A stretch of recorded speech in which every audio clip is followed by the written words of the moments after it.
Welcome everyone to the grand finals of First Strike 6, Licensed to Strike. My name is Cameron Davis, joined by Captain Atsoca here to take you through this amazing grand final between Melee Creeps and TF2 Boomers. We saw TF2 Boomers in the semifinal yesterday. Melee Creeps unfortunately had to happen off of air, timing reasons, Grassroots Esports.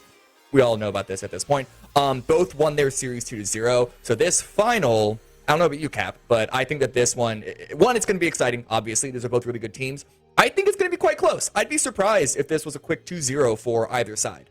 Yeah, honestly, I would have to agree. And like clearly going into this one, we were already talking about how like MC are kind of like the favorites right now going, or maybe like the slight favorites, you know, with the creeps. Right. But with that being said, I got to give respect to the TF2 Boomers. Again, like granted that it's not the original roster, but at the same time, they still have all like the history of, you know, being with Deadlock since there were Deadlock tournaments. Again, the very first like cast that I did for Deadlock, it was with the TF2 Boomers. And, you know, just having, you know, that longevity of a namesake in in the grassroots of esports here in Deadlock, I think it goes a long way. But with that being said, you know, they have disappointed me in the past, so you know, so I'm not gonna be calling anything. I'm just gonna let the game play out as it be.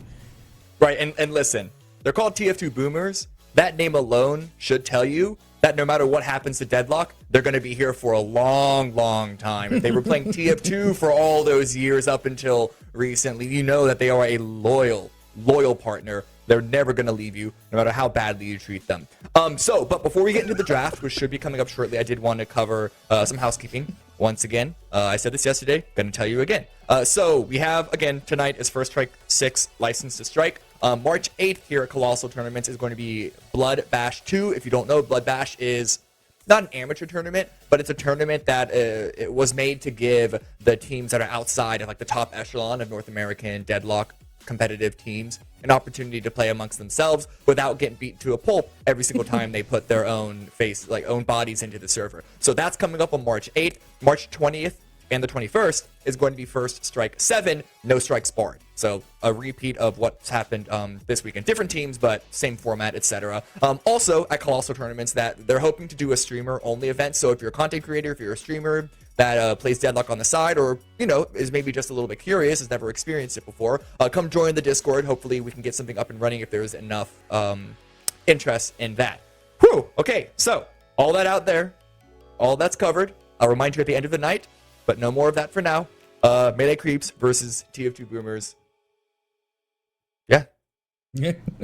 Exactly. Yeah. And we already pretty much established that both of these teams, they 2-0 to get here, right? So they in their previous matches, both of them, they went in, they got their 2-0s, and now here we are. So again, both teams, at the end of the day, no matter how this goes, you have to pay respect to both sides here. Even if it ends in a 2-0, one side or the other, you got to pay your respects, because just getting to this point proves that both of these teams are more than formidable.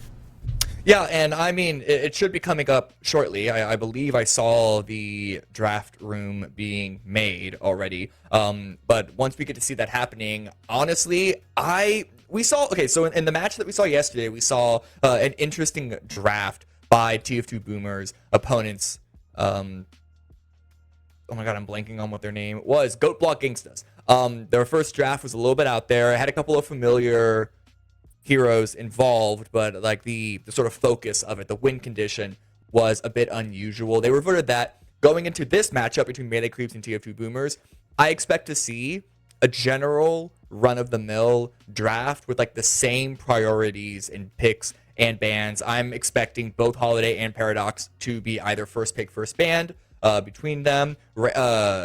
Lady Geist is often a high priority pick. Kelvin can definitely be a high priority pick. Mirage can be a high priority pick. So at this point between these two teams, it really is just going to come down to player comfort on the hero and who amongst the teams, usually it's going to be the carries, but even beyond that, which player do these two teams want to like make sure they get their hero first before they give their opponent an opportunity to take it away from them. Yeah, exactly. Especially because both of these teams clearly know one another. They know which players do well on which character, so then they're going to try and just completely nullify them. And again, that's why we see the Paradox ban show up for particular teams, because you always got that one player on that one team who's just absolutely cracked playing Paradox. So that's when it's not like a top tier ban. Like, it's not going to happen every single game, but you get those games where you have that background information, you have that knowledge, you studied up on your opponent, and you're like, well, I know this player is really good on Paradox, or this player is really good, on Infernus, or etc., etc., and then you just go and just lock it up, ban it, get rid of it, and play for next. Yeah, well, now that we see the draft, no surprise at all, Paradox and Holiday are taken out of there. Both of them have abilities that just hijack, kidnap, abduct. What's the thing that the aliens do with the UFOs? Abduction. It's like abduction. Tractor beam? Is that abduction? Tractor beam? I thought there was another word for it, but anyway, they both have an ability that just like completely removes you from your team and allows the opposing team to just like beat up on you 6'1". So get that out of the game, and then Mirage going to be first picked, followed up by Kelvin and a Vindicta. What did I say? It's going to be the same picks. We've seen them before. I'm really surprised, and again, keep in mind that like, I haven't been here at First Strike in quite a while, but with that being said, like, I'm surprised that Vindicta is still, going early in the picks. Like, and don't get me wrong, like, I understand it, I get it, but again, I was just taken aback to see how quickly that they were picked up. Mirage, I completely understand, because Mirage has such a high ban rate. So, like you said, either first ban or first pick, Mirage is going to be in there. Yeah, I mean, I think for Vindicta, it's just because of the scaling with her ultimate and just it's not the pick potential, because we're not talking about this isn't Counter-Strike. This is a different Valve game. It's not going to be a one-hit kill, but the ability to just do a bunch of damage, the extra CC that comes in from the stake ability as well. It is a really, really good kit that there are some counters, but it requires itemization into the counter.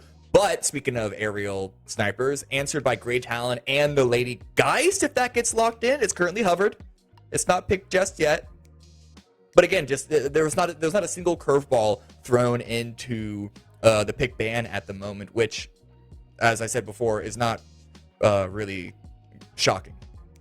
Yeah, again, I'm going to be interested to see whether or not they lock in this Lady Geist, only because, again, the meta probably has changed since I was last here on First Strike, but we haven't seen any of the big beefies come out yet. No Abrams, no Mo and Krill, so no tankies just yet. So again, we're seeing where the priorities lie so far, and right now you're looking at TF2 boomers, and they're just going for the damage.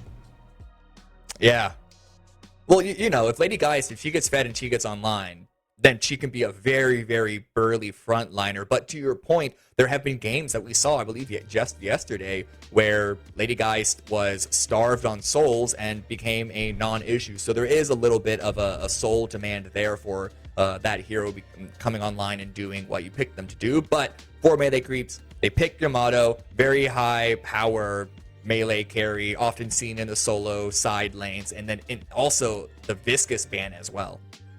Now, you see, that one I understand, because I absolutely love Viscous. I love playing as Viscous. I love watching Viscous, and definitely one of my favorite, backline characters.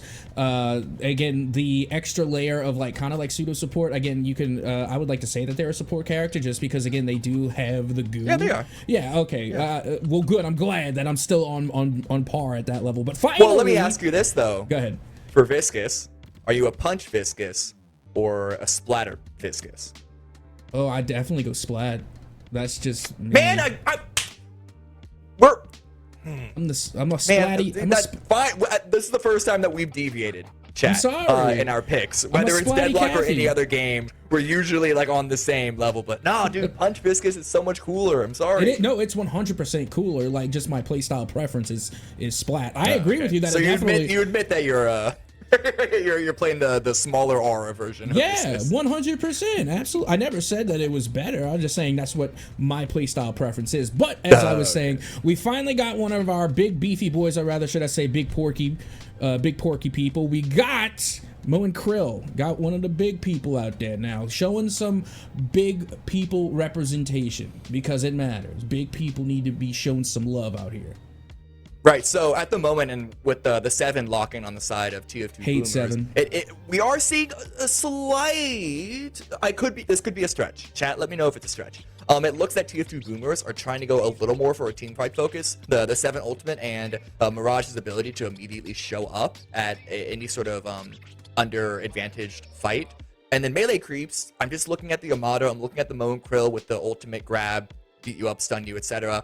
They could be leaning just a touch onto finding picks. Not nearly as much as we saw that team comp from yesterday from Goat Block Gangsters, if that was like exclusively about finding those picks, but slight preference one way or the other. But Boomers bringing in Bebop.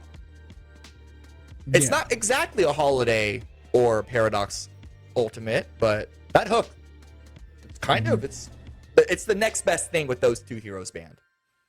Yeah, it looks like they really. I mean, again, you do have Mirage in there, but it seems as though that they're going to be very, just point blank, straight to the front line. There's really not a lot of finesse that I'm seeing, from this lineup. I mean, again, you do have the Mirage, but it looks like they're just going to try and just out damage their opponent. It's no trickery here. They're just going to go straight forward into the fight. Meanwhile, I'm looking on the other side. They did lock in the Mo and Krill, and not only that, but their first pick was Kelvin, so they're bringing the support core out, which is what I like to see. And not only that, but Wraith, absolutely love a good Wraith. So again, I'm absolutely liking what they're putting down for melee creeps, but at the last instant now, we see TF2 Boomers lock in Ivy. Yeah, gotta have a little bit of that support floating there from the Ivy. I think the roles in Deadlock, as I said yesterday, can be a little flexible. You're not exactly locked in to the different roles in the way that some other hero-based games really have, like, this person is this person is this. You absolutely need one of these, you need one of these. It's not quite like that. But even still, you like to see the preference of, like, a couple of heroes prefer to go this way, a couple of heroes prefer to go that way. So I'm glad that TF2 Boomers were able to get Ivy. The Viscous ban, I think, is one that might have sort of gotten in front of their plans after that. Though, actually, now that I'm thinking about it, Viscous is one of the best counters towards Bebop, so perhaps the Bebop pick came in after melee creeps banned Viscous. Listen, we don't know. We'll have to ask the teams afterwards. But regardless, I'm excited to see how this match is going to play out. We're going to see who's going to be pairing off against each other. I imagine Kelvin and Mo are going to be paired with either Vindicta and Calico. We're going to see Wraith and Yamato on the solo lanes for melee creeps. For TF2 Boomers, it's going to be Mirage and Geist on the solo lanes. And then probably Ivy 7, Talon, Bebop?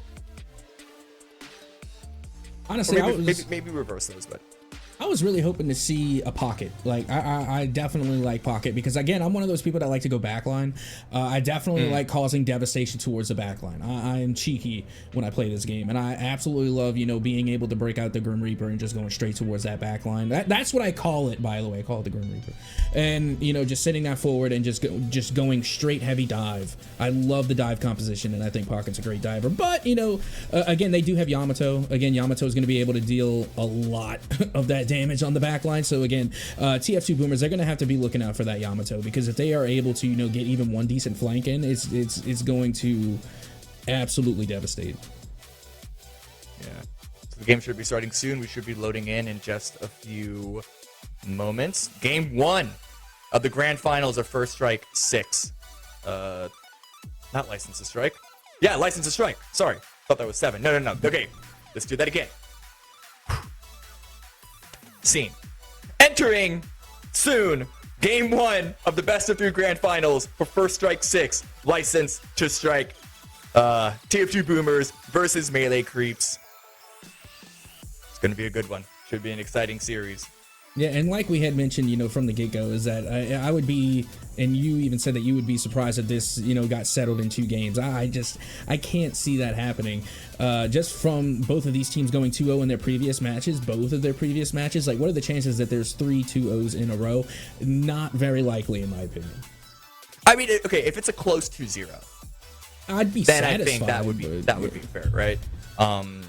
There were, if it's a game that, like, they're neck and neck in souls, it only goes like 5 or 10 K difference between the two of them towards the end, back and forth, and it's one big fight, one, rejuvenator steal in the middle after like 30 minutes into the game. If it's like 2 of those, then I think that's still fair. That still counts. The point is that if this ends up being a blowout for either team, that'll be a pretty surprising result. But then, in its own right, would be a very, very exciting one to see happen because of how unusual it would be, and it would probably mean we'd want to look at like the circumstances that would have led to it.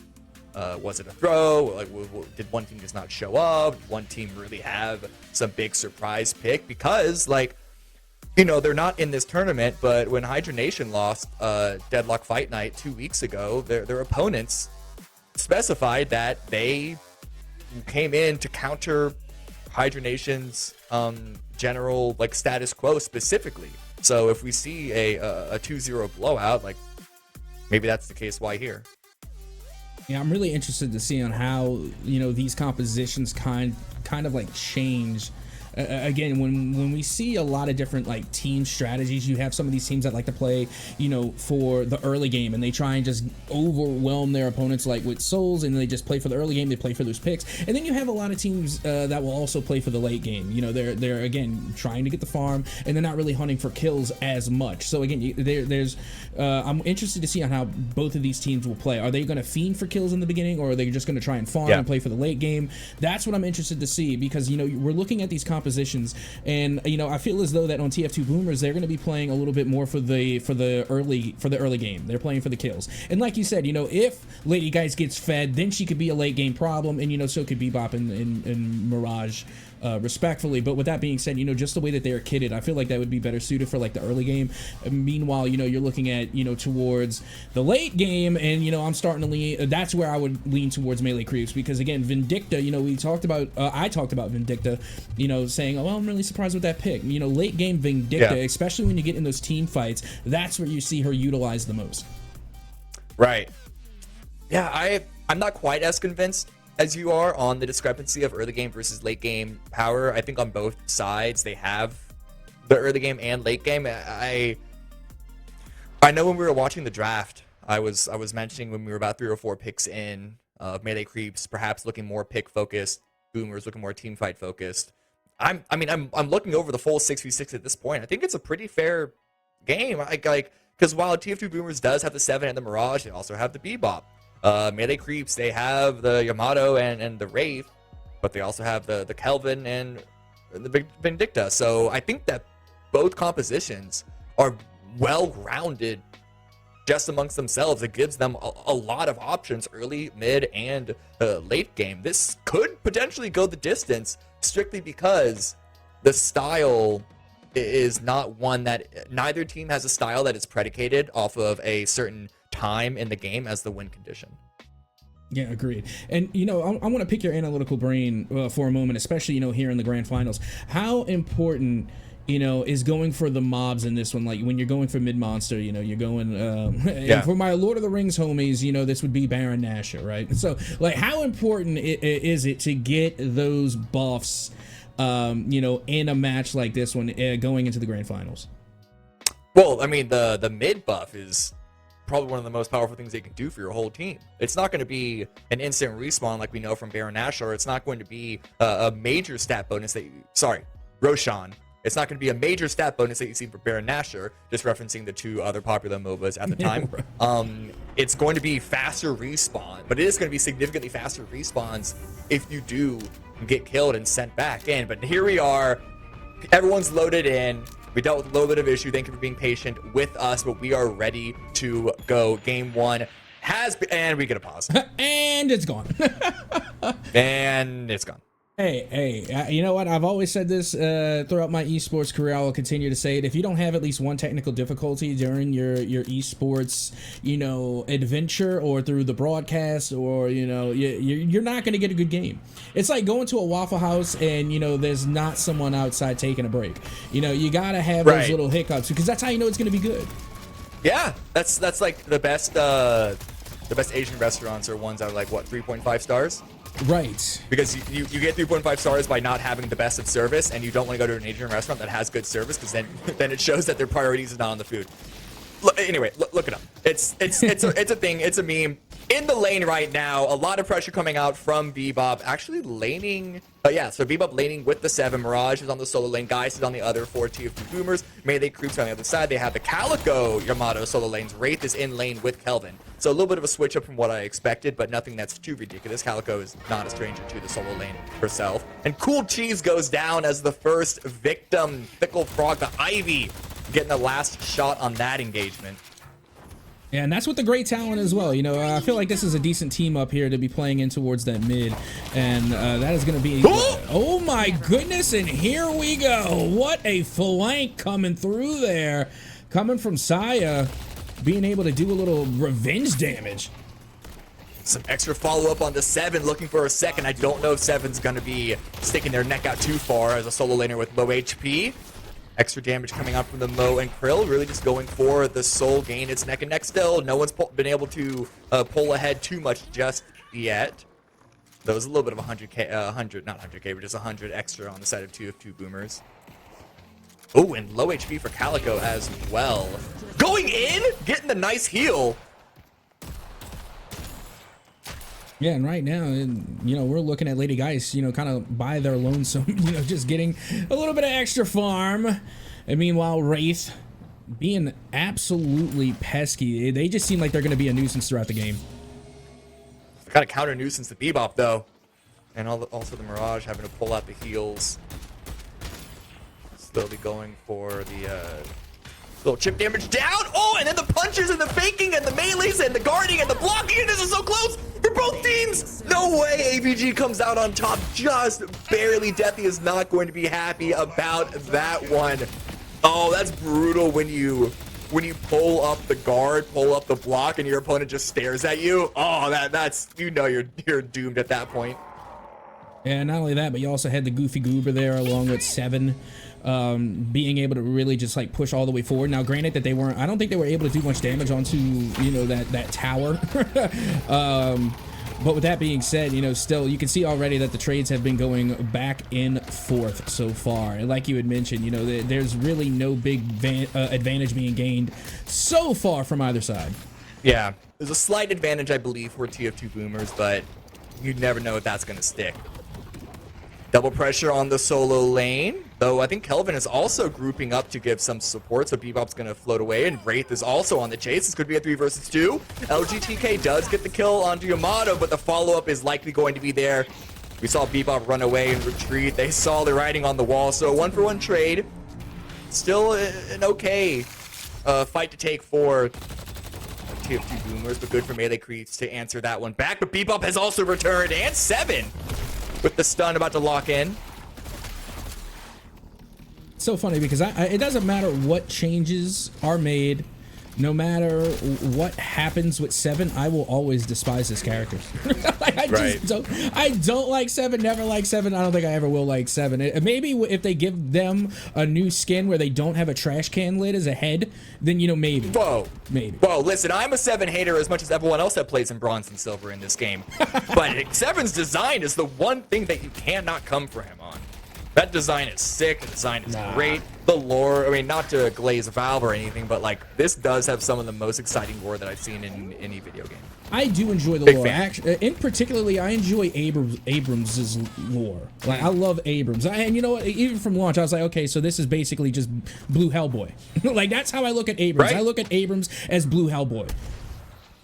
Yeah, a little bit of Hellboy, a little bit of who's that one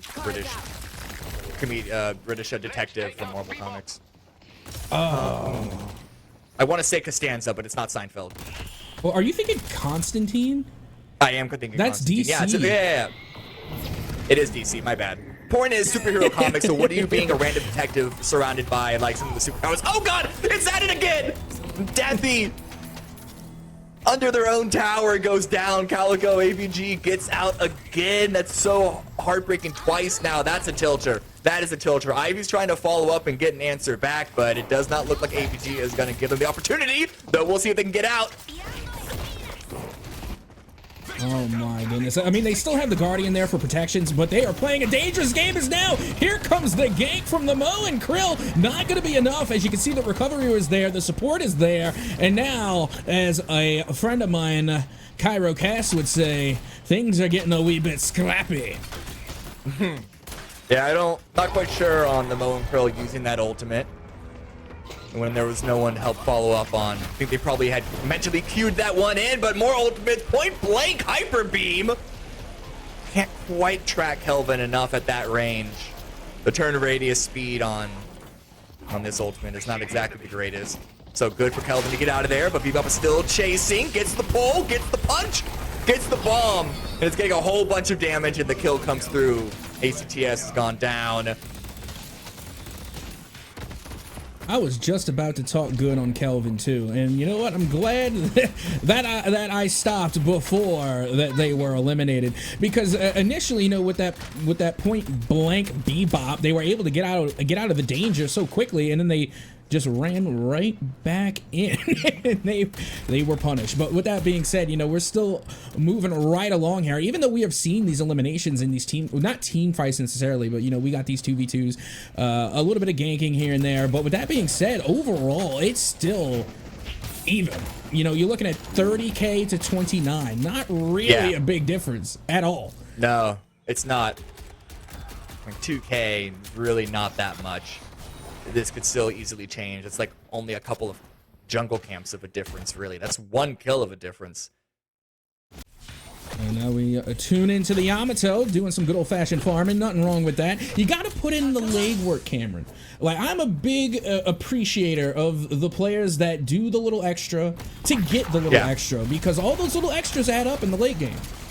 Was that another Mo and Krill ultimate? Was that another combo utilized with zero teammate follow-up? Where Seven and Bebop are trying to do a little 1-2 wombo combo of their own, push the Mo and Krill away, getting further damage on that Guardian. This could be the first Guardian that goes down. Stun goes out, just gives some extra space. Vindicta's trying to follow on up. Mo and Krill goes in, gets punched away. And looks like the follow-up under the Guardian is about to happen. They're giving Mo and Krill the business. Vindicta's trying to apply some pressure from the high ground, but good use of terrain to block the line of sight. No kill, but that's a Guardian, even extra pressure on the lane. Oh yeah, we definitely. Oh, the bait of the melee. And now we got this Kelvin trying to go airborne, trying to follow up here, but they are in the danger and they will be eliminated. Ivy arrives at just the right time. Kelvin had even used the ultimate to try and secure the 1v1 against the Great Talon, but just the damage was not there. Follow-up was not in the process of happening, but Wraith is coming on in to try and give some answer, and Mo and Krill just keeps wanting to go for these fights, pushes the Bebop away, doesn't overstay their welcome. And these lanes, I mean, everyone's still committed to this. We're seeing some rotations, we're seeing some ganks. Vindicta right now is grouped over onto lane number 4 to push Mirage away. But the lanes are still dictating a lot of the engagements, a lot of the macro at the moment, with only one Guardian lost.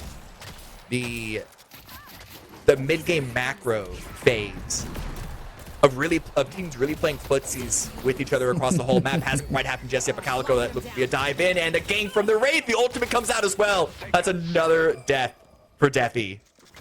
And not only that, but that was huge because, you know, so far, like we have already seen, melee creeps, they lost a Guardian. And quite frankly, whenever we're seeing a lot of these fights happen, more often than not, it has been in front of a melee creeps Guardian. I haven't seen a lot of fights where it ended up with massive damage being done to the Guardians of TF2 boomers. So I feel like melee creeps, you know, being able to get those 2 picks might not, you know, necessarily give them the shit they need, but it could buy them enough time to finally get rid of a Guardian.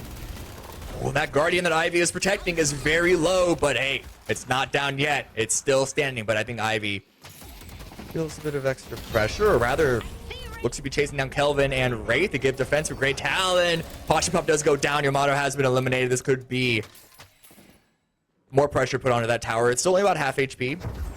The Sapphire side tower of lane number 4. Yeah, I was wondering if maybe Kelvin was trying to play Earn there for a minute, or if they were just trying to play a little bit of peekaboo, trying to avoid the danger. Meanwhile, you got Great Talon once again going up high. looking to find some cheeky picks here, having some difficulty landing their shots until they don't. They manage to land one good one before they GTFO.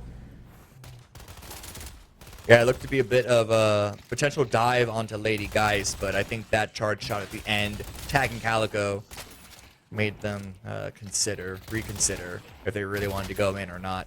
AVG has been winning the 1v1 against Deathy so far, the Calico v Lady Geist, but you don't want to mess up a good thing. Guardian goes down, and the push on Lady Geist now. Soul Exchange does come in, pushes the Kelvin back. This could give Lady Geist the opportunity to leave, but Great Talon has already been down, and so the man advantage has been even more exacerbated for melee creeps. The Lady Geist has also been taken care of. Yamato looking to go in with the support of Mo and Krill. The combo onto Mirage, the Hyper being counter out by Bebop, but forced to be pushed away. Wants to stay within Guardian range to make sure Mo and Krill gets punished, but no, Vindicta swings around from the side and secures that. Mo and Krill does go down, but what a great trade overall map-wise for melee creeps. That was, what, a 3-4 kills to 1?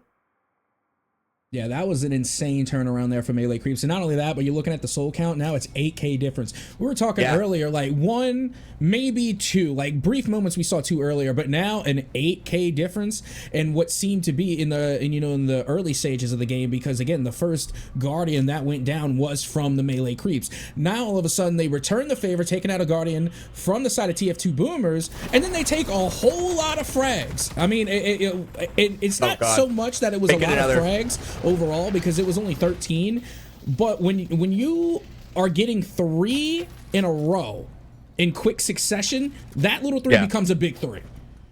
Right.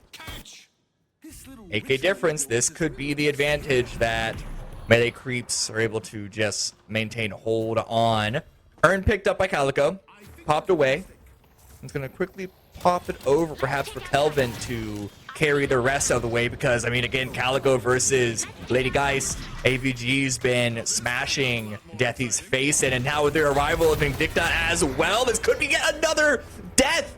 The rotations, the roamings, melee creeps are running circles around TF2 Boomers. At least they have been for the last couple of minutes.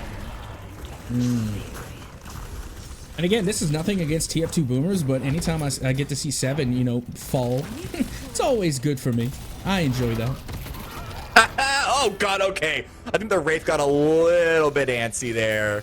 Tried to take out the IIV, but the Bebop was there for the support for the secure, but Vindicta still gets Pickle Frog out in the end, and combo used once again. Now it's going to be Bebop going down. Every single moment, TF2, they keep trying to answer back and try and get some trade, but it gets turned on their head. They got 1 kill, 2 kills, I think, for the last, what was it? I think almost like 6 to 8 kills for melee creeps in the last 30 seconds to a minute. And you know what? The more that I'm watching this Mo and Krill, like, I just feel like they have it out for Bebop. Like, don't get me wrong, they're paired up in the lane, so it makes sense. But at the same time, like, I feel like this Mo and Krill just has Bebop's number. Anytime that I've seen them get into a skirmish, it has been Mo and Krill that has just been ruining that Bebop's day.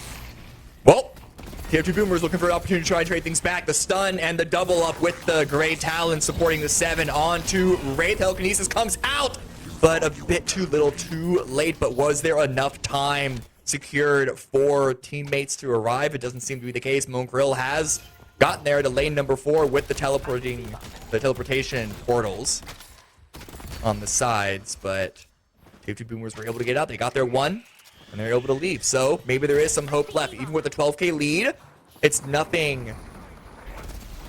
It's not so much that TF2 Boomers shouldn't be comfortable knowing how to come back here. Agree, and yet I will say that it's now even beyond 10K, 13K difference. That's daunting to me. Like, don't get me wrong, I believe that TF2 Boomers can definitely come back from this, but my goodness, I feel like they have not necessarily a mountain to climb, but if they're not careful, right, it can turn into a mountain real quickly. No, for sure. Like, melee creeps, they do still have a lead, and they have a very noticeable one. I just mean that it's not a avalanche yet. The momentum isn't so far that TF2 Boomers can't make a good play or two and catch up. Agreed. And you know what I always thought was interesting, you know, with Deadlock is that I always felt as though that the walkers were easier to get past than the Guardians. And now we got the 7-0 coming in, and they get eliminated. Yay. You love to see it. Yeah, quite aggressive of a 7 ult there. They were able to get the Mo and Krill, but when you turn the corner, you see people right in front of you. Yeah, sure, that big AoE ultimate could do a lot of damage, but not a lot of defense to keep you alive while it was trying to chunk them down. And now with the Kelvin securing the Bebop, Lady Geist about to go down. The Vindicta quick scopes at close range, making sure to see the whites of their eyes while you pull the trigger. Love the Bunker Hill reference. I appreciate a good history buff there. I enjoyed that. But, you know, and with that being said, you know, again, I just want to pick your brain a little bit here. When it comes to snipers, you know, sniper v sniper, who do you take in the fight, Vindicta or, you know, Great Talon? Not necessarily in this matchup, just as characters. This is such a generalization, but I think it's relatively fair. Early game Great Talon, late game Vindicta. Assuming everything's equalized in those two separate phases. And you are correct. It is a generalization, but I would like to remind all the folks at home that I am indeed a filthy casual. It also, you know, it really depends on not just itemization. It also depends on what the team comp is based around and how you want to flex into that. There's so much versatility, at least in the moment of Deadlock, because it's not a game that's been solved, not even close just yet. And who knows how long that's going to last. A new patch could easily change things up, a new piece of tech, etc., etc. But the Walker is being dove. The Ivy is being pushed away. A quick little tap in the butt from Vindicta as Ivy tries to leave, reminding Ivy who exactly is the boss around here, with the Walker going down. And now it's a 20k lead for melee creeps. TF2 Boomers need to put something together, and they need to do it fast.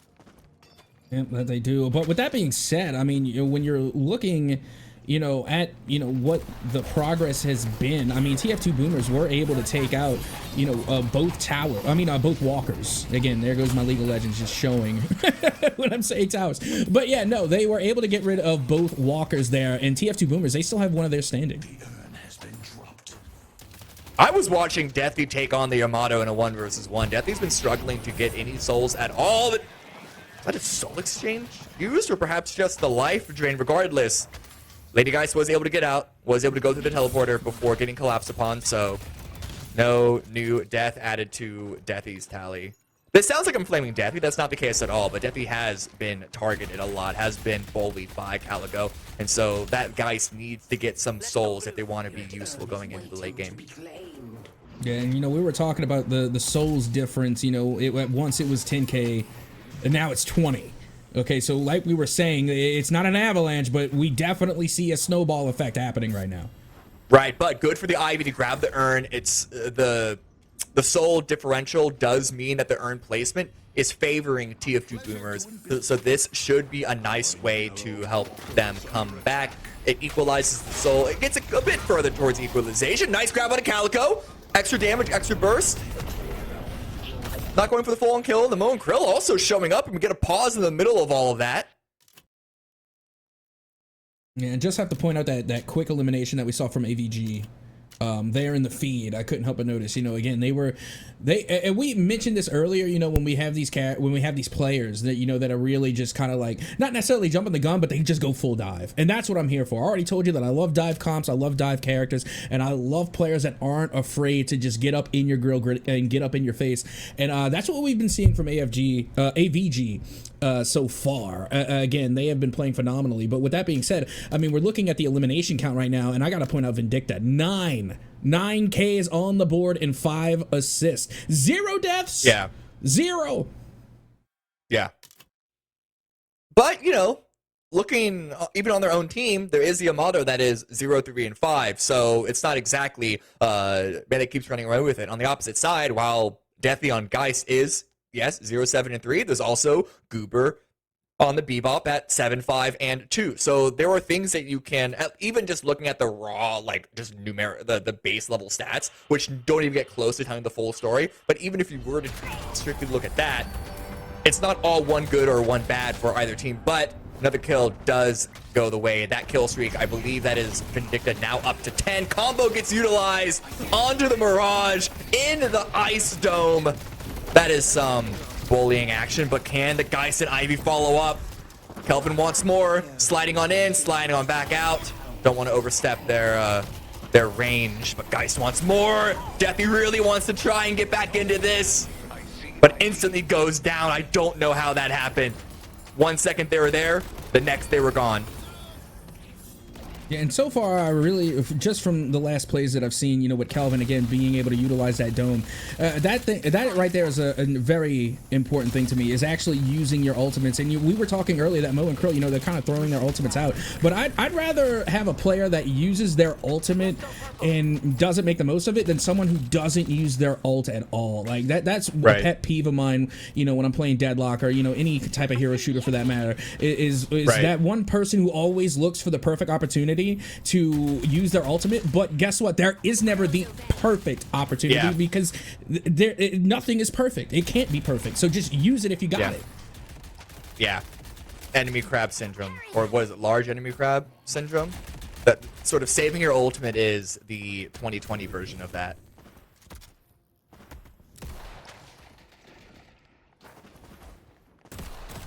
Oh my goodness. 137k to 100k. Wow, that's almost a 40k lead for melee creeps. Again, like TF2 boomers, we see them go for a play and it starts off good for them, but melee creeps are able to revert the momentum right back into their favor once again, and it's partly because this Calico is going in every single moment they get. Deathy goes down again. Deathy cannot catch a break at all, and this Calico is looking for more. And you know what? I was looking at, you know, some of the screenshots from the previous matches, and, you know, I noticed that Calico was ending up in the ban list a couple of times, and I think now I understand why. Right. Yeah. Because, like, as much of an assassin as Calico feels like, if you build Calico tanky, like it seems that AVG is doing in this game, it's like, oh, what's their weakness? They do a lot of damage. They have a lot. Oh, that's a Vindicta grab off way off in the background. Anytime that I see like the mid boss, you know, get into play, my mind goes to Family Feud, because it's just like, all right, you know, now TF2 boomers have a chance to steal. Hits the butt faster. Yeah, there was an attempt there, and honestly, with the way that the game is going, TF2 boomers needed to try for something. It did force melee creeps to burn through at least one ult of the Kelvin's Frozen Shelter to secure that. We saw a couple of other pieces of CC utility come in. But, like, if TF2 boomers just let melee creeps get that regenerator for free, I think the game would be over regardless. So I don't blame them for trying. It's a 45k lead right now. Shrines are going down. The Patron's about to fall. We see another Bebop grab. Hey, back into spawn. That's going to be some extra damage. Fountain damage. So Bebop does go down once again. But Yamato hasn't really been the win condition for melee creep so far, so that shouldn't bother them too much. It should still be a pretty quick burn down of the Amber Patron. Though the defense is being attempted. But Return to Shadows keeps the Calico alive. It's only for the Fountain healing that is keeping TF2 boomers into this. 7 ultimate comes out. Deaths are finally going the way of the boomers, but is it too little too late? Yeah, I'm gonna be completely honest. I feel like the avalanche has come.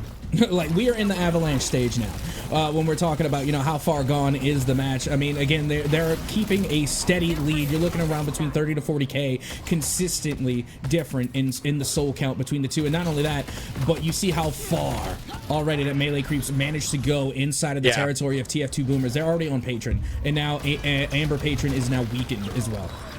Yeah, oh, and even with the kills that TF2 boomers are able to get, melee creeps leave, getting more kills of their own, and now they once again have the hero advantage. Calico is going into the enemy's spawn before turning around and reminding themselves, or rather the team probably having to remind them, that the Patron is the name of the game. AVG, stop trying to go for kills, let's just end.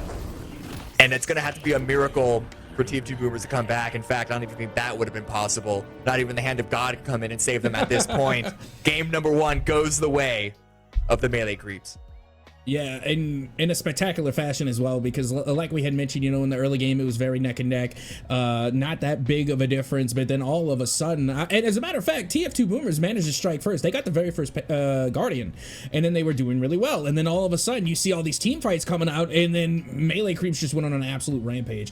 With that being said, there were a couple of ganks in there. We did see some cheeky ganks for sure, but my goodness, I mean, overall, what a performance coming from the side of melee creeps.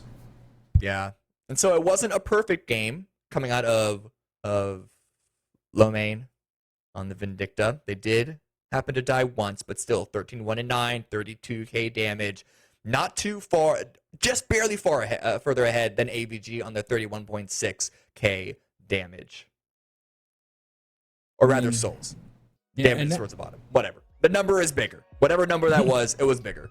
Yes, indeed. And, you know, with that being said, it's going to be even more difficult, in my opinion, now for TF2 Boomers, because, you know, in my history in esports is that, you know, it's a very momentum-based game, and now the momentum has gone in the way of the melee creeps. They get the first game. Now they have a little bit of a, not necessarily relaxed, because I don't think you should ever be relaxed in any game that you're in. Right. You got to play for the game. But with that being said, they do have that one game insurance, you know, that they can lose, you know, worst case scenario. But like I had mentioned, the TF2 Boomers now, they are having to battle uphill. Yeah, and the question is, because it wasn't purely the Calico. Calico was the one that was making having the most visible damage to us on our screen, having to constantly dive in and really just bullying the Lady Geist in the early game. But the Vindicta was also a really powerful unit on the side of melee creeps. So I do wonder how that's going to affect the picks and bans going in onto the next game. Do we see a Vindicta ban? Do we see a Calico pick? Do TF2 Boomers try and take one of those two heroes for themselves? If they do decide to ban, how is that going to lead to the play around the Paradox and Holiday major threats? There are options for TF2 Boomers, and we know that they're a team that like to think about the game. I mean, everyone does, right? But like they are not new to the idea of making adjustments and, you know, going outside of, like, they go beyond just a singular lane of how they like to play, at least as much as they feel comfortable with. So curious what pick and ban of game 2 is going to look like. As am I, but we're going to have to wait until we get to game number 2, right, Cameron? Because we are going to have to take a quick short break before we get there.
back, everyone, to the grand finals of First Strike 6, licensed to strike. Cameron Davis joined by Captain Atsoca.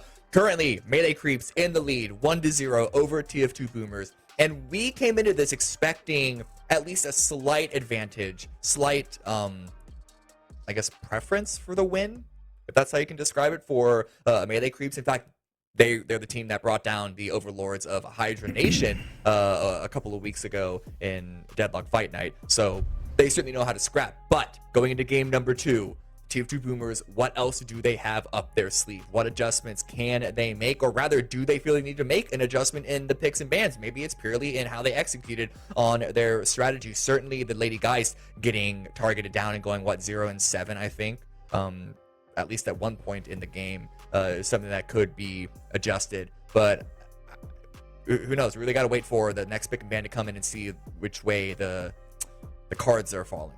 Yeah, I'm interested in seeing how that pick ban is going to go, because the question being, clearly the Calico was an issue. I mean, even Vindicta was causing a big problem, because Vindicta had the best KD in the entire game and the most eliminations, if I'm not mistaken. But also something that was very interesting is the Kelvin. Again, the very much an unsung hero in that last game, because again they did definitely put up the stat count for sure. They performed fairly well. So what do you pick ban in this one? Do you stick with the same pick bans? Because again, you could open up an avenue for them to, pick a character that they didn't have before and do even better. So again, you really have to be methodical going into this next game if you are TF2.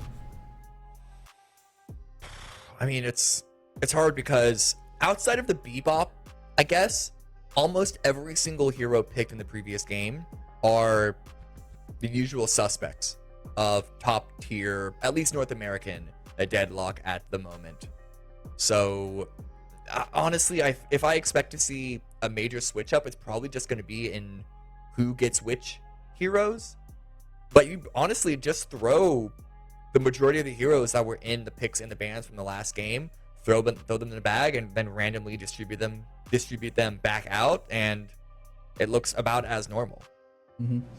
I would like I had mentioned, I would like to see, Abrams, a tanky character coming from the side of TF2. And you had mentioned that, Lady Geist they can absorb a good bit of damage, but we got to see some great plays coming in from that Mo and Krill from the side of Melee Creeps. Again, they were just being an absolute nuisance for that Bebop time and time again. In their lane fights, not even necessarily towards the late game. I saw very little Mo and Krill highlights in towards the late game, but definitely, building up to that, running their lane and farming the souls, getting the early eliminations. That Mo and Krill was definitely putting in a lot of groundwork, and I think that's something that I would like to see from TF2. Yeah, and there were a couple of moments at that Mo and Krill, specifically the Mo and Krill that was piloted by, just want to be accurate with this, piloted by Cool Cheese. There were a couple of moments, especially in the mid game, that I thought that, Mo and Krill is going a bit too aggressive. In fact, there were a couple of combos used that were perhaps overextensions and a waste of the ultimate ability, a waste of that cooldown. But I also think that because Cool Cheese was on such like a high octane velocity, and meant that once the team was able to get a lead, they were already in the sort of headspace needed to just constantly break more openings, and not allow TF2 Boomers a way back in.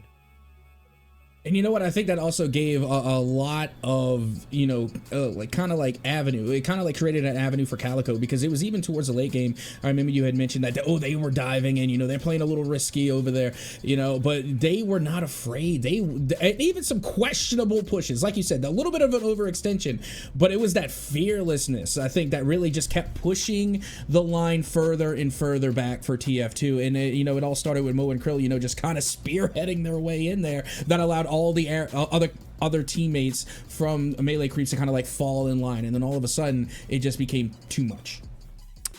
So the first 3 picks looked very familiar, very similar, except it was on the opposite side. So Melee Creeps with the first pick, they chose Mirage. TF2 now with the second pick, follow up with the Kelvin and a Wraith. But the one mix-up we get right now is Sinclair being pulled in, and even if you only see 2 of your opponent's picks, if one of them is a Kelvin, Sinclair might as well pick them then, because that frozen dome, that frozen sphere is such a powerful ultimate ability even if that's the only one that Sinclair will have access to, good enough for me. Lock it in. And you see, that's interesting to me because I was just looking, because I wanted to just double check myself. Like I went back and looked on the last match, and you know, I was looking and I was like, Sinclair didn't get banned. So my question is, what changed for the melee creeps to where they didn't run Sinclair in game 1, but they now want to run it in game 2? I'm intrigued. With the Sinclair and the 7 on the side of melee creeps, and the Mirage as well, the sort of the secondary follow-up to what I'm kind of getting at here. TF2 boomers. Maybe I'm the one that is kind of over exaggerating the team fight versus solo pick preference between the different team comps.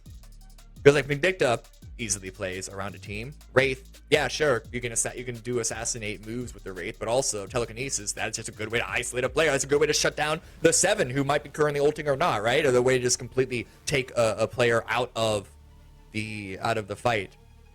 So again, for both teams, it looks pretty well rounded, but there it is. TF2 boomers, they do ban the Calico, and they've secured the Vindicta for themselves. So even just looking at strictly the last game, the 2 major threats are taken off the board for melee creeps. They're going to have to win through a different avenue this time around.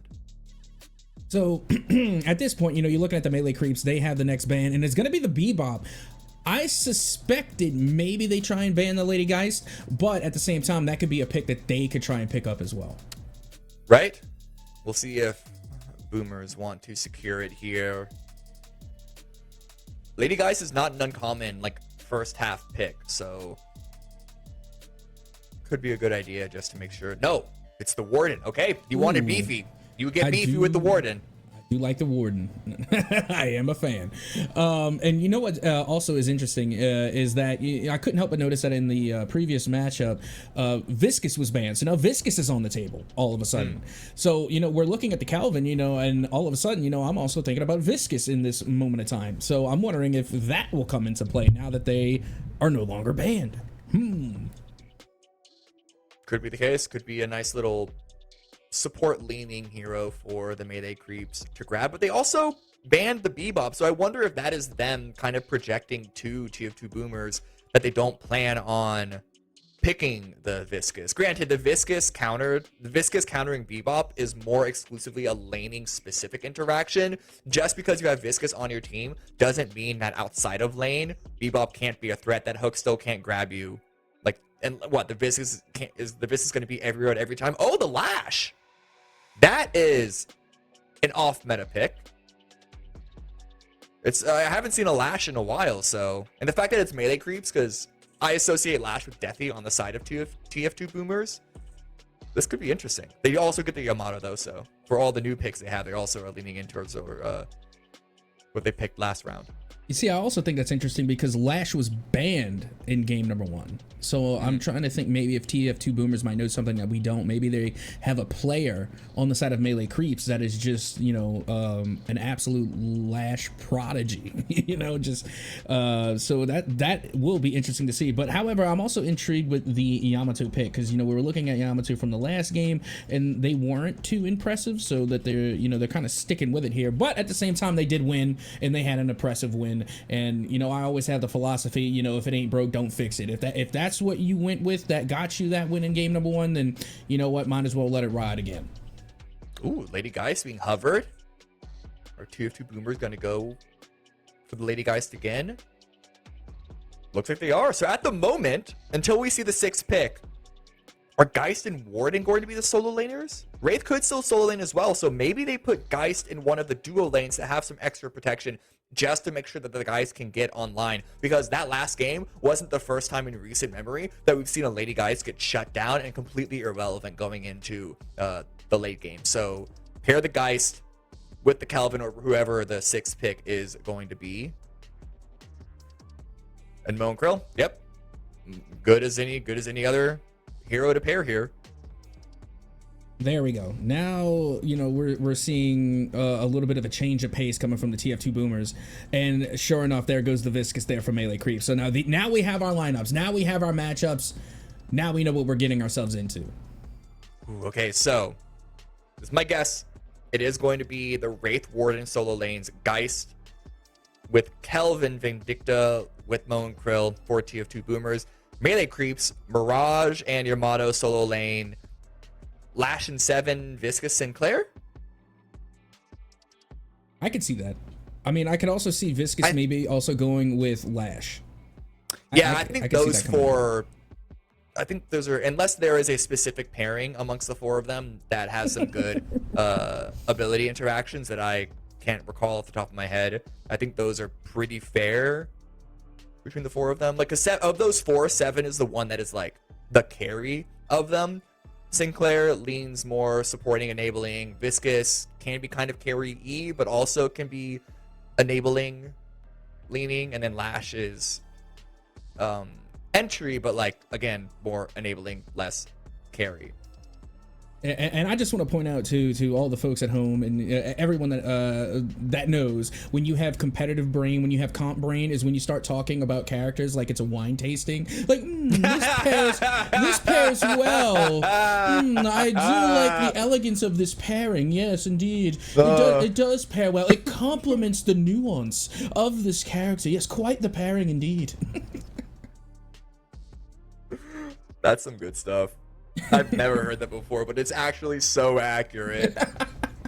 No, but it's like you kind of have to go into some weird heady type stuff when you talk about individual heroes, because the way that a hero exists in the game is defined by who they're playing with and who they're playing against.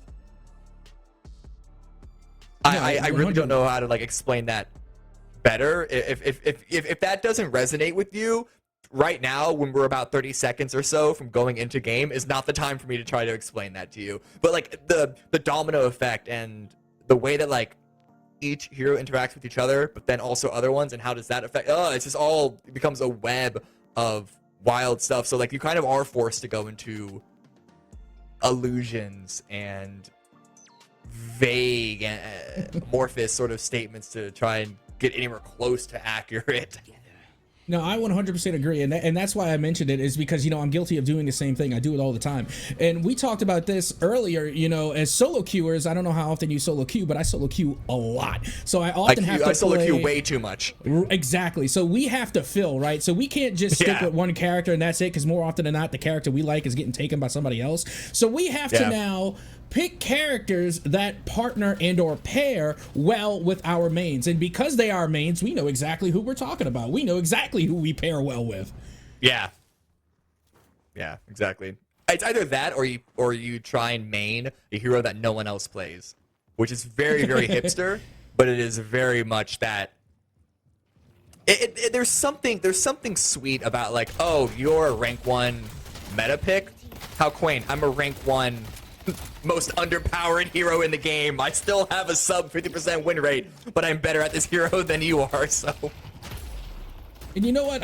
Again, since we're still in the early game here, we got some time to talk a little bit. I don't know any of the lore behind Sinclair. Is Homie a mannequin? Like, what's going on with Sinclair?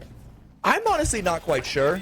I imagine a lot of Sinclair's model is temporary. I don't know how much of that is actually going to stay. But just looking at the minimap right now, I was wrong. Lady Geist is going to be in the solo lane. Warden is with the Kelvin in one of the duo lanes, facing off against the Sinclair and the 7. So it's up to the Lady Geist to try and deliver this time around. And Deathy is piloting the Lady Geist again, going up against the Yamato this time. However, Yamato is the Pachipop who played the Yamato for melee creeps last game. But while we're talking, Ranger gets axe down. First blood of the round. Goes the way of TF2 Boomers. Now, again, because I had mentioned that I was unclear whether or not Sinclair was like a mannequin or not. But yeah, right now it looks as though what we are seeing so far is TF2 Boomers once again on that early start that we seen in game number 1. You know, getting that first pick definitely is a little reminiscent of game number 1. Still very early on, but still somewhat following the same tone.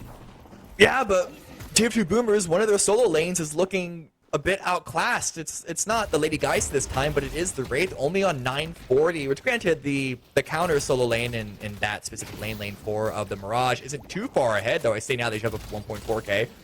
So maybe a solo lane could still be the weak link here for TF2 Boomers. It's already seeing a bit of a lead in the soul count. It can change. We've seen it before. We're going to see it this time. But oh no, now the Wraith is getting targeted. A nice little... I think that might have been a block there, but no, AVG still gets the kill on LGTK.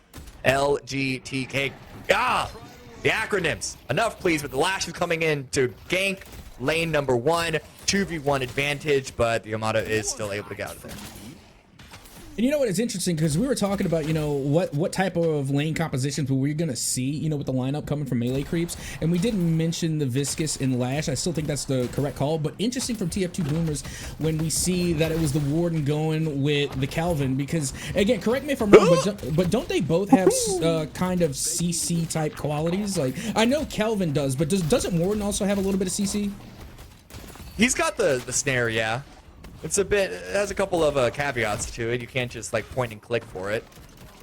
But yeah, you can definitely chain the CC there together. But we were just watching some interactions between the lanes, some counter rotates, and the Mirage is not just putting pressure on the tower, but is stealing the neutral camps from TF2 Boomers to make sure that this Wraith LGTK just cannot catch back up to the soul deficit that has been established.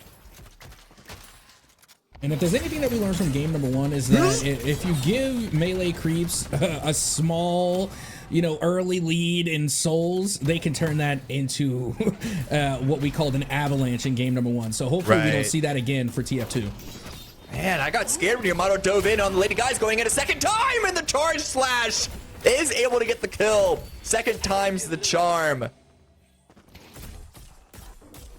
Okay, and the soul count isn't really running out of control just yet, but the amount of pressure coming out from at least the solo lanes for melee creeps, it's only a matter of time at this rate for the Guardians to start falling faster than we saw in game number 1.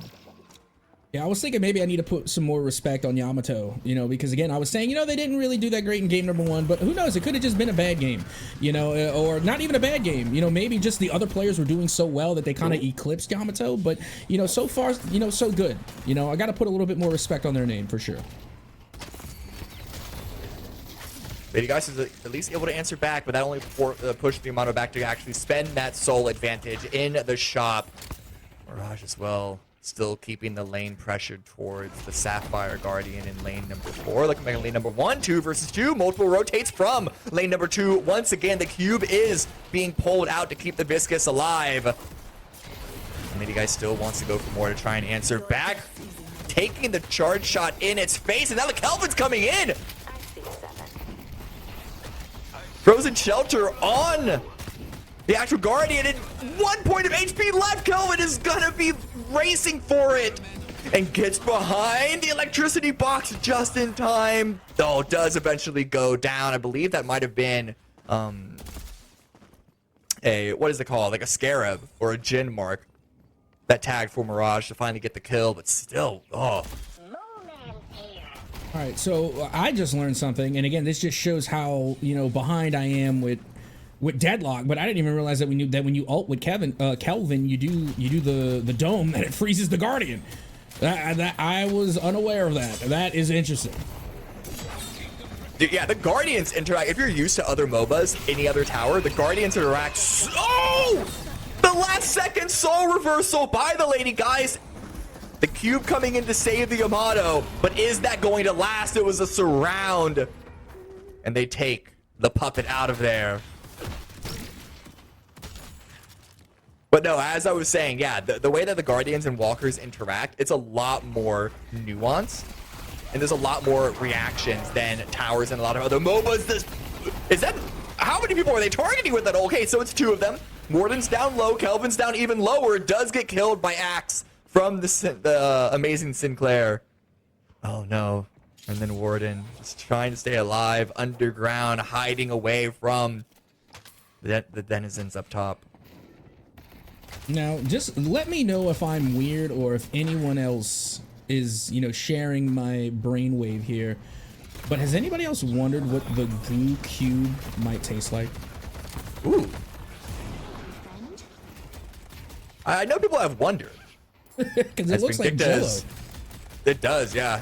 Honestly, I think a lot of people are going to say lime Jello. It's probably tastes disgusting. It probably tastes like sewer water. Yeah, because he's like rolling around on the floor. You know, he's getting in the it's picking up all that stuff. And I mean, if the big apple is as dirty as it is now, the cursed apple can't be any cleaner. Exactly. Ooh, bunny. Quick little hex to stop the dive, stop the push.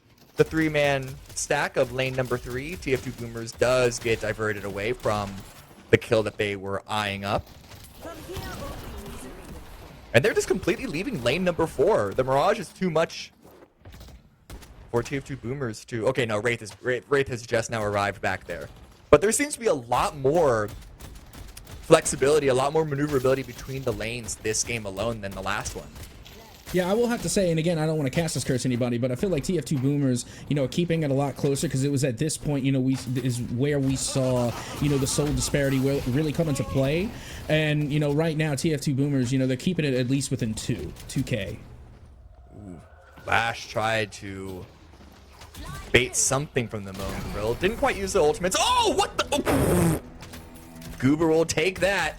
If you have the opportunity to give the kill to an assassinate, take it. Because they're gonna get the extra souls off of that. It's only gonna be even more efficient gathering of resources. But the Lash comes on in, and here comes the Lash ult, throwing it back onto the bridge. It causes the Warden to answer back with an ult of their own.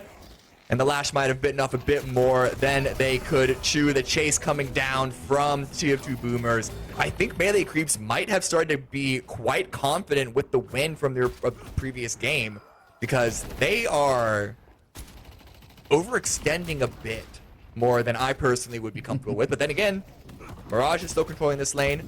The soul count is still in their favor, 3K lead at this point. So perhaps they know exactly what they're doing, and I really shouldn't be worrying about them. I think it's just the play style, because they overextended a lot in the first game as well, and they took the punishments on the chin. Like, they were still getting punished, but it didn't phase them. They didn't care. They were still going head on. You know, it's just this time they have a different composition, so you have to ask, will that head-on approach still work even with all these new picks? I mean, it's working now. Lash may have gotten punished for the overextension. But you listen, pushing the limits, limit testing, what you have going on is quite dangerous in an actual competitive game. But they're not losing the game off of it. Oh, Yamato wants to counter out. The urn grab by the Kelvin. The Sinclair is also following up, but no, not going to be the case. Instead, they're going to have their eyes on the Lady Geist. Charge Flash comes on in, but the follow-up is not going to get called just yet. However, there is the damage. There is the focus fire onto the Warden. 7, though, is getting locked down under. The Guardian able to get out, 300 HP. Running through the buildings, trying to group back up with the Viscous to get the heal. But runs right into the Wraith, and now the Vindicta kill comes in. Assassinate kill was able to find its mark. And the Sinclair is next up for grab. The Vindicta is still going to be focused up on the Viscous. Stake holds them in place. Sinclair goes down. The punch away, followed up by the flight, and another assassinate kill. There's a reason Vindicta is such high priority in the picks. And just to throw this out here, like, Goober, who is currently our Vindicta, was our Bebop in game number 1. So again, great transition here to this Vindicta, because they are playing it well. Oh, Mirage? Oh, what? How? How are they still alive? They were so low. The HP bars in this game, man, sometimes I think they're all fake. Nothing is as it seems. And now the Lash ultimate's gonna come in. Gets held in place for a brief moment by a stake. So they can't quite follow up on what the Death Slam was hoping to open up for them. And now things are reset. TF2 Boomers, they're keeping it within 1K soul lead. Guardians, I mean, it's favoring melee creeps, but it's just 2 Guardians. Like, that's not difficult to reset. Yeah, I was gonna mention that too. I was like, yeah, I mean, it's not difficult to reset that, but at the same time, like, I just don't want to give melee creeps any type of lead if I'm the TF2 Right. boomers, you know, because we have seen what they can do with just a small lead, you know, and it's just like you really can't afford to give them anything right now because again, it's your back that's against the wall. The melee creeps, they can lose a game and still have one left to go. Yeah. This is the I guess like the tie, the reset match, like all this effort being put in by TF2 boomers. And it's just going to equalize things up. It's not going to be a win of the tournament just yet. But man, this Vindicta is going to be going for more. Staring at the Viscous. Rolls into the punch. Ends up able to get out of there. The Viscous could have been buying time for some teammates to roll on up. And yeah, in fact, Seven has arrived. Is able to get the stun. So Vindicta is looking for a way to get out of there. Is able to separate themselves away. I find Sinclair and Seven. I always found Seven to be infuriating and insulting, but also Sinclair. Imagine someone coming up to you, absolutely running your fade, clapping your cheeks, and then just cartwheeling away. That's just so insulting to me. The Death Slam pulls Deathy back, puts Deathy close to a low HP ally, and then there's backup as well. The Mo and Krill and the Kelvin high in the sky with the ice beam, and so they're gonna get the Guardian with that. The Death Slam might have only helped TF2 boomers. They weren't able to get a kill, and Sinclair has gone down. Playing on the edge, it does still continue to hurt melee creeps a little bit, but with TF2 boomers, Ranger has gone down, but then the follow-up dive under the Guardian. Mirage is about to get eliminated with the combo. Yamato ultimate trying to become an unstoppable force. Ice Stone comes into play, but it's still a 3 versus 1. The AoE slashes can only do so much. And now Viscous might have arrived a bit too late, forced to use the cube, but bad placement of that ability caused them to roll right back down those stairs, back into the waiting arms of the Mo and Krill. And another kill for TF2 boomers. And it's tied up in souls. No lead maintained for any squad. And still, like you had mentioned, you know, being able to come back from that 2 Guardian deficit, I mean, now it's down to 1. So you were 100% correct that, you know, it can just change so quickly. And we are still back and even. And now a big elimination onto 7. Good gank there coming from TF2. And now the Boomers have a lead. The Boomers have a lead. It's only 3.5K or so, or shrinking by the moment, but regardless, and if they can secure this urn, then we'll see what the TF2 Boomers are cooking with. Because just looking into how things are going to be scaling into the late game, I want to give a slight advantage to the Boomers. I see Geist, I see Vindicta, and that just gives me a favor coming to the late. What is going on? I'm not even sure. That happened so fast. Homie got absolutely yanked just now and then just completely obliterated. My goodness. Right now, the Boomers are definitely stepping up their game from what we saw there in game 1. I have to imagine that unless that was some sort of observer bug, that must have been an interaction between Stake and the Spectral Assistant teleport. Because it looked like Sinclair was there, then was gone, and then was back again. All in the matter of half a second. You know, Gmod ragdoll right in front of our eyes. Yeah, and that urn is still in play. Kelvin still has it, so again, that could be huge if TF2 Boomers manage to secure. Death Slam comes in. Lash was baiting the Lady Geist. Lady Geist took the bait. And now is surrounded by 4 members of melee creeps. But here, I think the Kelvin is also trying to support, trying to assist. But they want more. The 7's able to get the kill onto the Kelvin. But Caesar's also gone down. They're focusing in on the Lady Geist. Yamato cannot get stopped with the charge slashes. Oh, wait, Elvin's starting to look low. Charge shot coming in. The block isn't there. Deathy thought it was going to be a melee and down to less than 100 HP and pulls in the ultimate. Okay, oh, things are starting to look very, very scary. But the shadow transformation does get stopped before it could fully unlock Yamato's power. Things could have gone way, way bad. My goodness, just the night and day difference between game number 1 and game number 2. This is the type of match that I was expecting from the get-go. Again, I was still very surprised to see how one-sided game number 1 was, but going into game number 2, I mean, this is looking a lot better of a matchup. This is the matchup that I was expecting. Yeah. All right, let's gather our wits around about us, guys. Like, let's see where everything is. And honestly, for all the grief that we were giving the Wraith on the side of Boomers, LGTK to be specific, losing lane, being down in souls against the Mirage, they now have the sole lead on the side of TF2 Boomers, and they have a lead over the Mirage. So with everything else going on, all of the back and forth in the middle of the map around all of the other lanes, LGTK is right back in this. It is very, very difficult to keep an individual player in this game out of it. Like, it's hard to remove all access to souls. The only way that that's really the case is if you are pushing your creeps all the way into their base and then clearing the jungle on the way back out.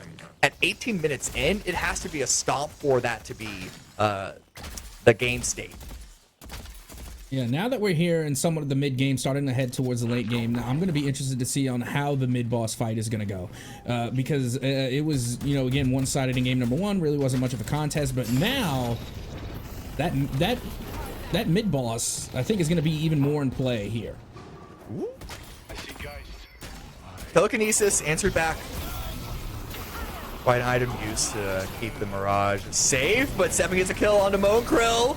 And now the ultimate comes in. They got the kill even before that. Damage onto Kelvin. Kelvin's answering back, and it is going to be the Vindicta that gets the kill there. Spectral Assistant leading the way, telling them exactly where the amazing Sinclair has gone.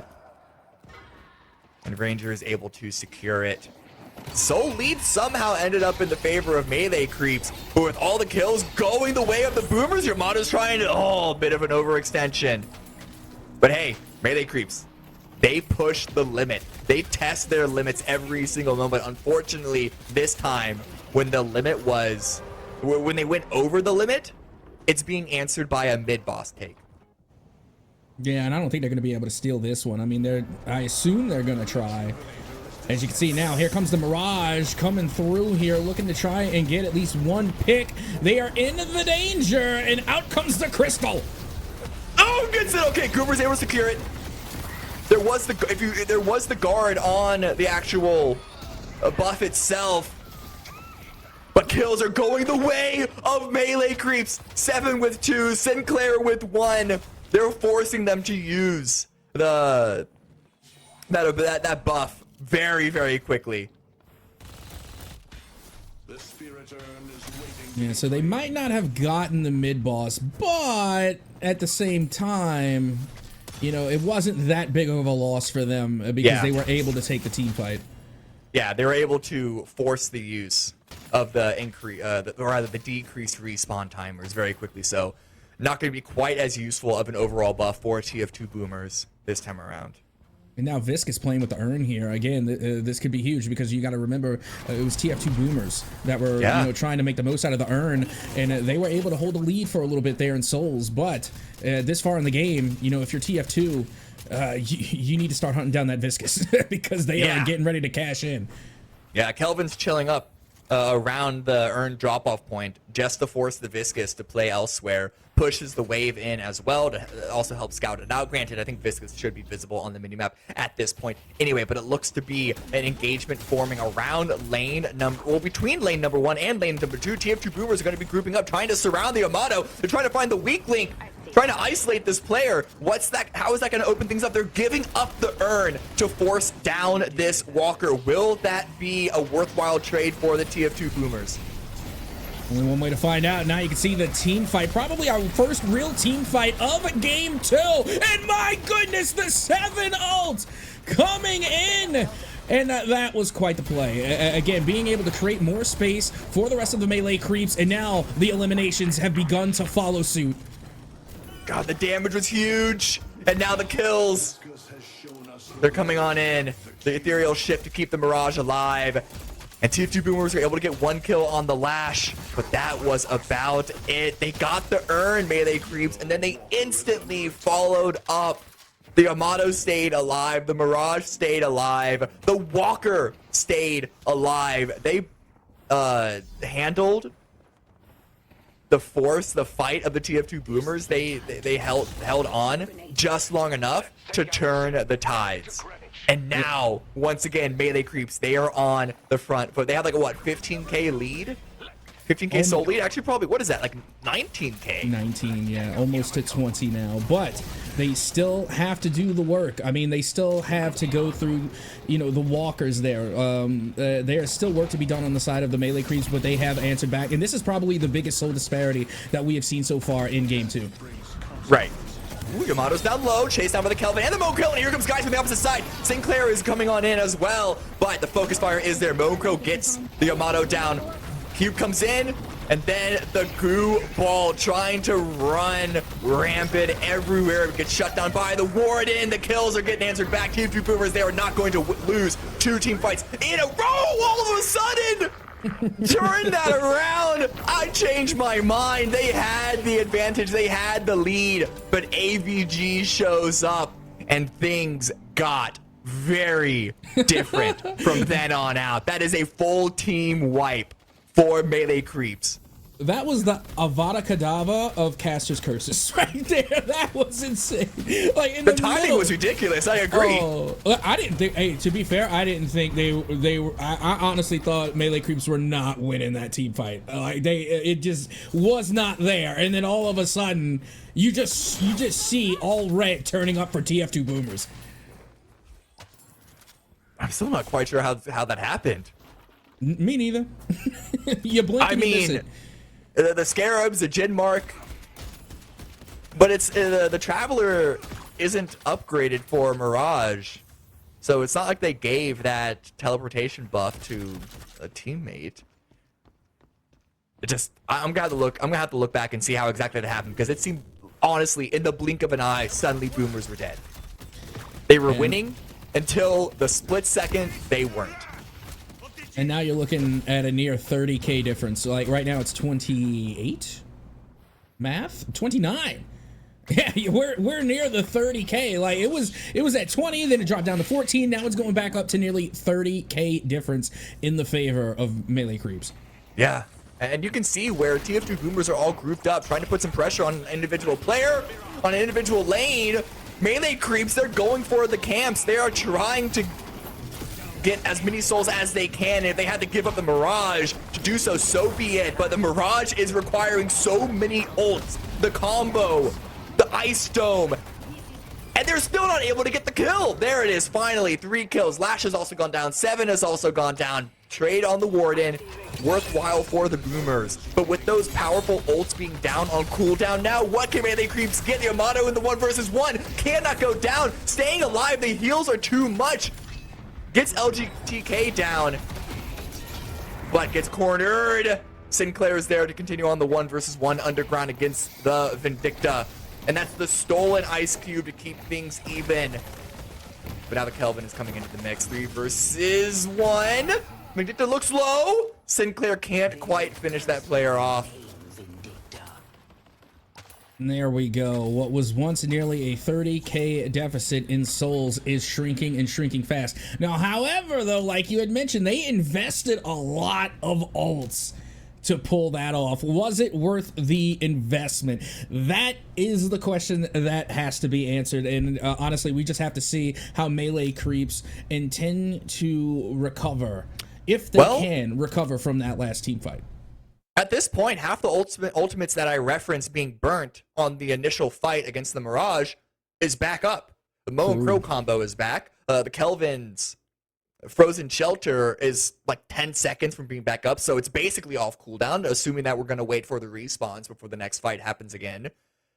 So the fact that that fight ended up being as extended as it was, it doesn't give Melee Creeps any opportunity to take advantage of those ultimate cooldown timings. And that's even before we mention they've used ultimates of their own. Yamato used the Shadow transformation. Sinclair had the stolen Frozen Shelter. Going to take them a little bit before they can use that again or steal a different ult. Lash's Death Slam is going to be off cooldown soon. But basically everything's going to be equalized in the next 10 to 20 seconds. Yeah, no love lost there.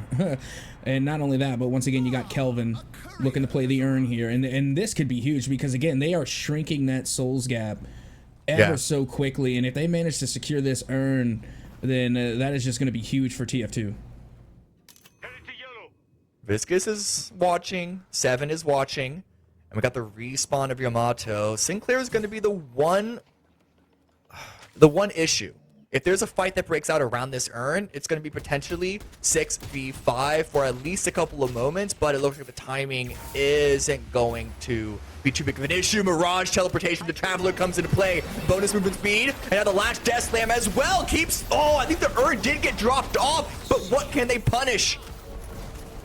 Frozen Dome comes in, keep the Yamato shut down right in the AoE ultimate of Warden, but now the Shadow Transformation looking to answer back. Vindicta's gone down, but so has Seven. 2 carries, 1 from each squad have been eliminated. Kelvin's been reduced to ashes, and now Mirage is ready to take care of everyone that is left standing on TF2 Boomers. The damage is there. AVG with 1, AVG with 2. Deathy answers back on a cool cheese, but AVG is on the hunt. Sinclair right behind him. The left click damage on Mirage at this point is absolutely insane, and with the Yamato and the Sinclair there, I can't imagine Deathy is going to be lasting much longer. It is another full team wipe for the melee creeps. Boomers are holding on for dear life. They are refusing to let melee creeps start an avalanche once again, but there comes a time that you just cannot stop the force of nature. No, and now they're going for the mid-boss here. Mid-boss back in play, and because of the team wipe, I don't think they're going to be able to get there in time to try and steal. I mean, maybe a miracle attempt, a Hail Mary attempt. This seems like this one's definitely going to be going the way of the melee creeps, but here comes the crystal. And that should be a huge buff, and everyone standing, not the big team wipe that we saw from the first mid-boss, right? So this is not a wasted buff. They are gonna get the full potential of this mid-boss buff. Absolutely huge in the late game.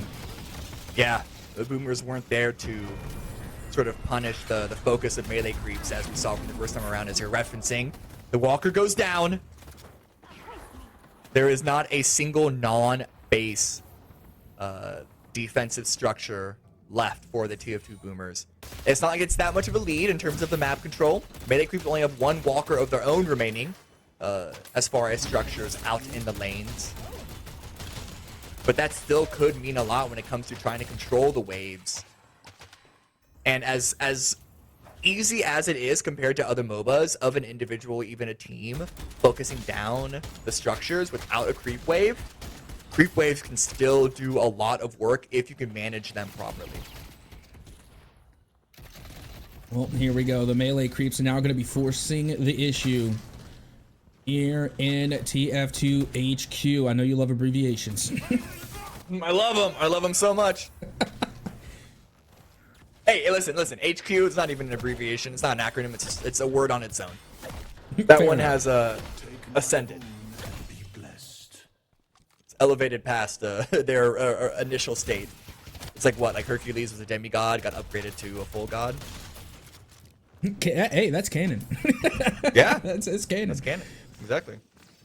Oh my goodness, here we are, and now once again you're looking at a 20k disparity between the two, and again we're here in the late game now. I mean, like you had mentioned already, the defensive mobs are now completely going for TF2, and it's just all down to the HQ.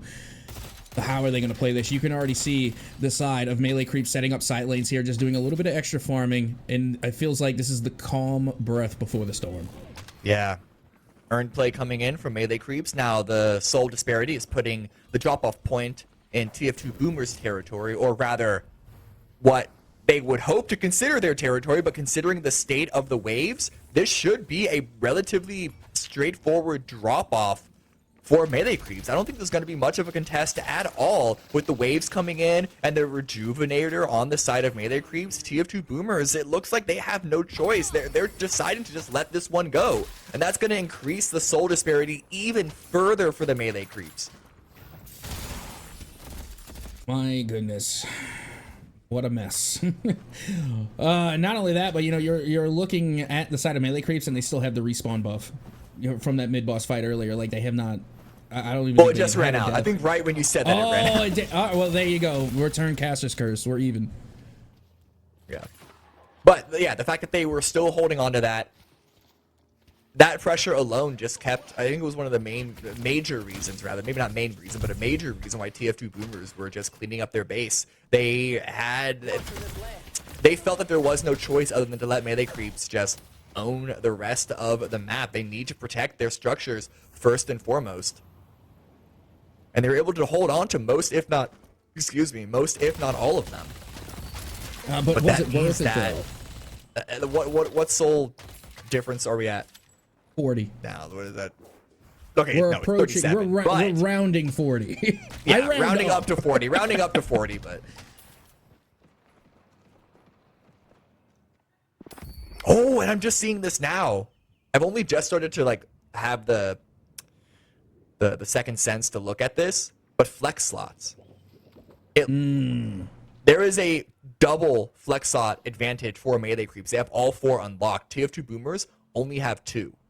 Okay, so I lied. Melee creeps only have 3, but that's still a single flex slot. That could make a difference. At this point, when the soul count is so high for everyone across the board, even the Kelvin at 27 with the lowest in the game, that is still a lot of souls to play with, to buy items with. Having that extra flex slot, being able to have that, what are we looking at here? 15th item over 14 could make a big difference. It definitely can. They say that the devil's in the details, so when it comes down to that one little bit of extra, it could definitely make a huge difference. But with that being said, I'm wondering what is the plot here, because it has been so quiet. I mean, clearly TF2 Boomers, sticking towards their HQ, but melee creeps have yet to come out with that first initial big push, and maybe now we're finally getting things underway.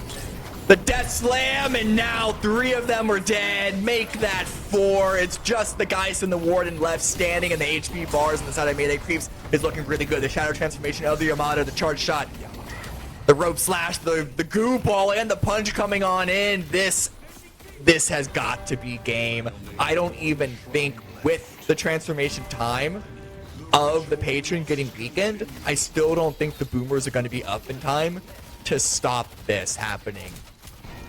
I mean, they do have ults at the ready. They got 5 of their ults, at the ready. So they may be able to come up with something like a last ditch effort. Versus 0 ults for creeps. Creeps used all 6 of their ults, but they got so much value out of that. They're not going to be upset at all. But the respawns are coming in. Melee creeps are looking to end. They're looking to just chase this one down. I don't even think Boomers are going to get out of their spawn in time to stop. Ults be damned. The timing does not favor them, does not allow for them to answer back. And it was a close round 2. But melee creeps are still going to be our First Strike 6 licensed to strike grand champions with the $100 winner takes all prize pool. Well played by TF2 Boomers. But man, melee creeps, they're unstoppable. At least they were tonight. Yeah, I mean that they were. I mean and also when you look at the previous matchup to this one, they've gone 4-0. So again, just leading up to this, including this one, I'm not even sure what they did before that. I don't know what type of win streak that they're on, but my goodness, they have played phenomenally. And not only that, but even being able to completely switch up their play styles. Maybe not so much because they were still very dive heavy. They were still overextending. Got punished a couple times, but it did not deter them. They did not waver, even though this time around it was a lot closer, and they still were like, "No, we're gonna push." Overextend doesn't matter. We're going for it. Yeah, the constant searching for edges that melee creeps were able to do, and I think part of it is because the heroes, the players that were doing what we're kind of calling a bit of overextend, the ones that are like really pushing the limit of what they can get away with, those weren't the win conditions. They were sent out as the forward scouts to try and find an opening, and if they don't find anything or if they get punished for it, everyone else backs off. But the second a proper opening is found, you have the 7 the Saya on the 7 that comes in, you have ABG on the Mirage that comes in, you have Pop on the Yamato that comes in and deals absolute chaos everywhere. Oh my. And you know what's even further still interesting is that, we saw a big composition change, between games number 1 and 2. You're looking at TF2 and they came in and they nearly, not completely, but nearly mirrored the composition that we saw for melee creeps in game number 1. And, right. and not to mention melee creeps, they dominated in game number 1, but it still wasn't enough. They did much better. They did, I would like to say, a completely night and day difference between game number 1 and game number 2, but it still wasn't enough. And melee creeps going with a nearly completely different composition. I think the only same pick that they managed to pull was the Yamato, or whatever you want to call it. Tomato, Yamato, doesn't matter. Regardless, they were able to go with a completely different composition, with completely different characters, and still perform. Yeah.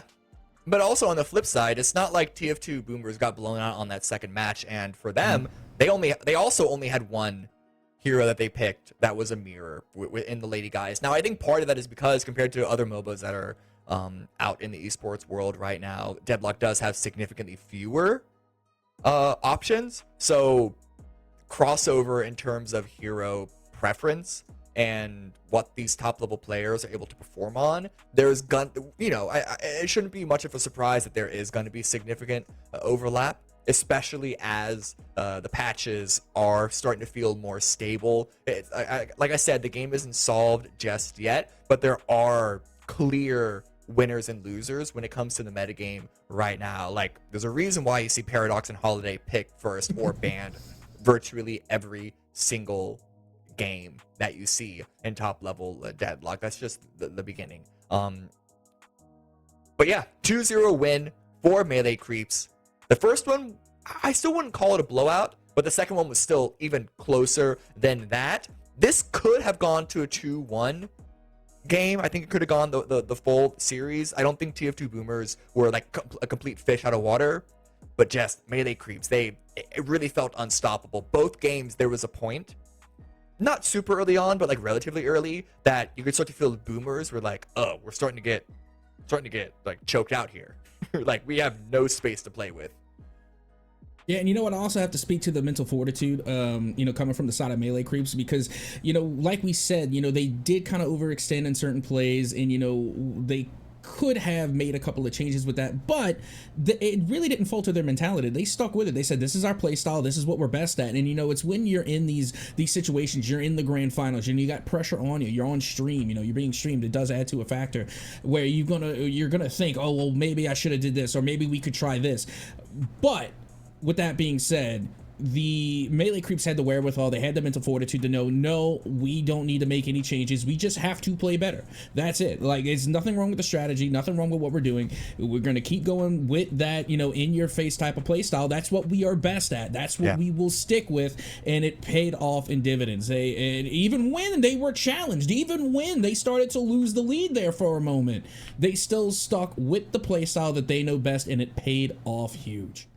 Yeah, listen, they might not have been enormous favorites, but the reason why melee creeps, you see why they were considered the favorites, as slight as we made it seem coming into this grand final. That's going to be it for us, guys. Thank you so much for hanging out. Before we go, I do want to remind you guys once again, March 8th, Blood Bash 2, the Blood Bashing again. I just added that second part in. It's just Blood Bash 2, March 20th and 21st. First strike 7, no strikes barred. And then, once again, please join the Colossal Tournaments Discord if you are a streamer or a content creator, because we're looking to try and get a streamer event or two running up as well. Thanks for watching, everyone.